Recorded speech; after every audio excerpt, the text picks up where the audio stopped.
नमस्ते बहनों और भाइयों, बड़े ही कम शब्दों में आपको सुनाना चाहता हूँ उस साल का लोकप्रिय गीत ये तुझी माथाळा पाहून ज्वानी माझ्या काळजात होता या पाणी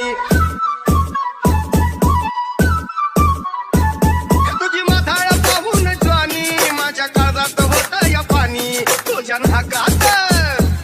तुझ्या कानात तुझ्या नाकात तुझ्या कानात तुला कोण्यानं मडत